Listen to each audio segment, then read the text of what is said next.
반갑습니다. 9월 27일 월요일 새벽 말씀을 올려드리겠습니다. 마태복음 8장 20절입니다. 예수께서 이르시되 여우도 굴이 있고 공중의 새도 거쳐가시되 인자는 머리 둘 곳이 없다 하시더라. 아멘. 한 서기관이 예수님께 이런 말을 했습니다. 예수님, 당신이 어디로 가시든지 저는 따라가겠습니다. 라고 했습니다. 그때 예수님은 20절에서 여우도 굴이 있고 공중의 새도 거쳐가시되 인자는 머리 둘 곳이 없다라는 말씀을 하셨습니다. 참으로 예수님의 사역은 매우 외롭고 쓸쓸한 그러한 예수님의 외길을 가는 모습이 보입니다. 특별히 그분이 일정한 생활의 거두지가 없다고 하는 것입니다. 여우도 거처할 수 있는 굴이 있고 공중에 나는 새도 보금자리가 있는데 하나님의 아들 예수님께서는 머리 둘 곳이 없다. 쉴 만한 곳이 없다.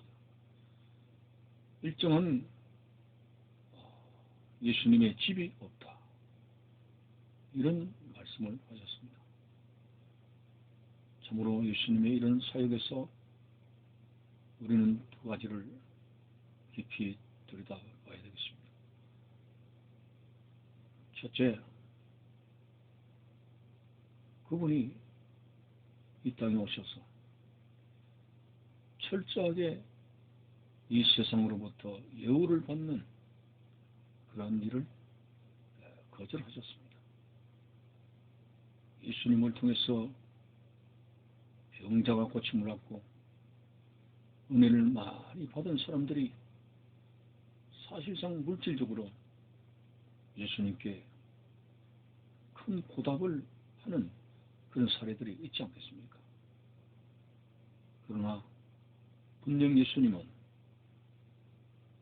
엘리사가 나아만의 문둥병자를 고쳤을 때에 그 나아만 국방부 장관이 많은 예물을 엘리사에게 드리려고 했을 때 엘리사는 그 모든 세상 부활을 거절했습니다.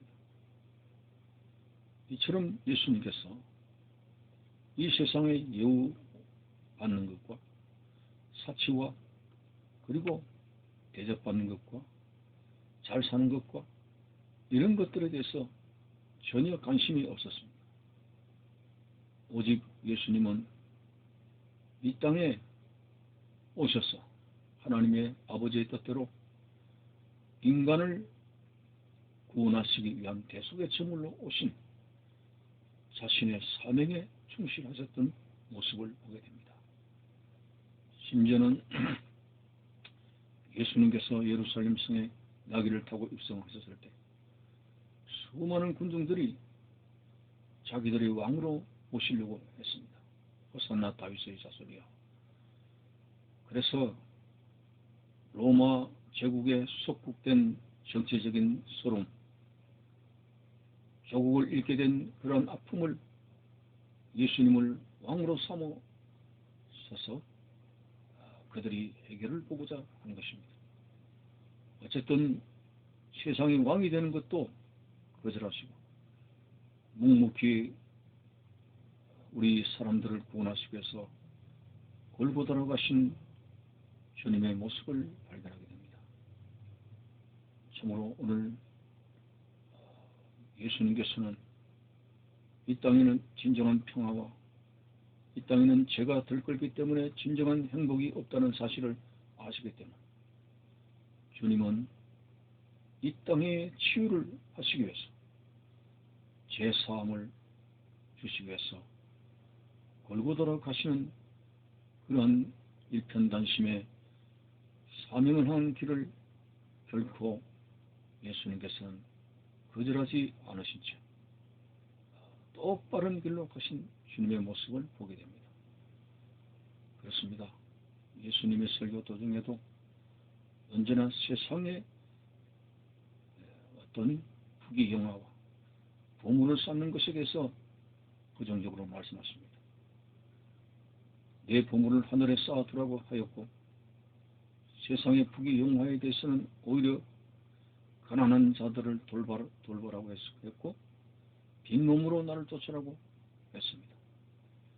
이것을 근원적으로 보면은 죄가 득실거리고 사망의 주인 노릇하는 이 땅에서의 진정한 행복과 평안을 얻기 때문에 근본적으로 인간의 죄 문제를 십자가의 대속의 죽음으로서 해결하시고 인간을 권원적으로 행복하게 하시기 위한 영원한 하나님 나라를 우리에게 주시기 위해서 예수님께서는 이 세상의 것들을 다 거절하신 모습을 보게 됩니다. 여우도 굴이 있고 공중에 나는 새도 보금자리가 있지만 우리는 그래도 달새방이라도 하나 있고 아파트, 임대, 그런 전세 거주할 수 있는 곳이 있지만 사역을 마치고 편히 쉴 그런 가정의 보금자리가 없었습니다. 철저하게 세상에 대한 모든 섬김을 받는 것과 대접을 받는 것에 대해서 거절하신 모습을 봅니다.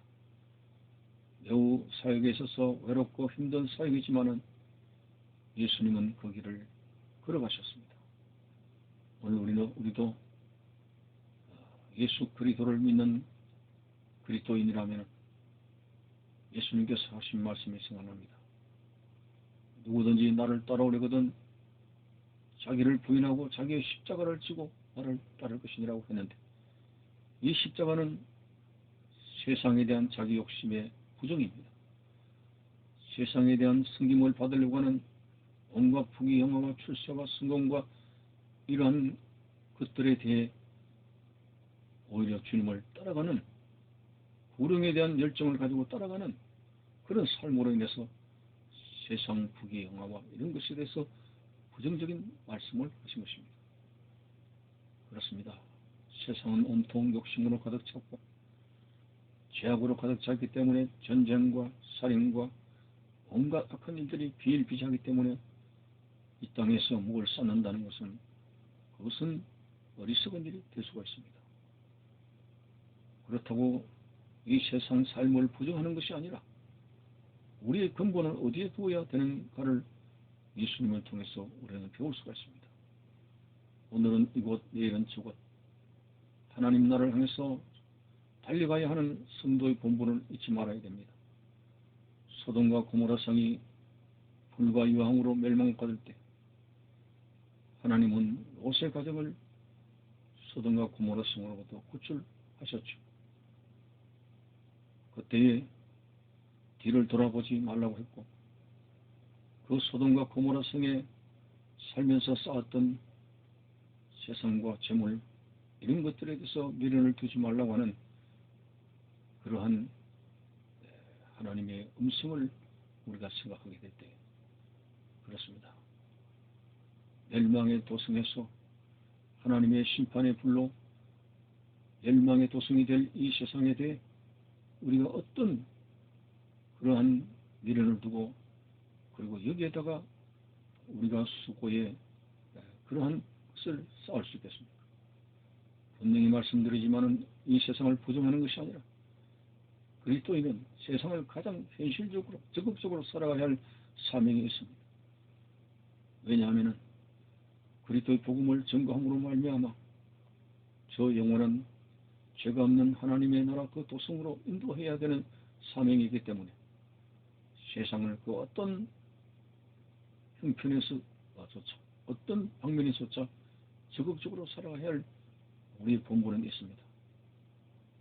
참으로 오늘 그리스도인의 정체성은 주님처럼 오직 하나님 나라에 있다고 하는 사실과 이 세상에서는 마음을 비우고 주님의 뜻대로 사는 것과 나를 향하신 하나님의 뜻이 무엇인가에 귀를 기울이고 무엇을 먹을까 입을까 마실까 염려하는 어리석은 생각만 하다가 한 인생을 다 허비해버리는 자가 되어서는 안 됩니다. 너희는 이 세대를 본받지 말고 너희를 향하신 하나님의 뜻이 무엇인지 분별하도록 하라는 그런 주님의 말씀.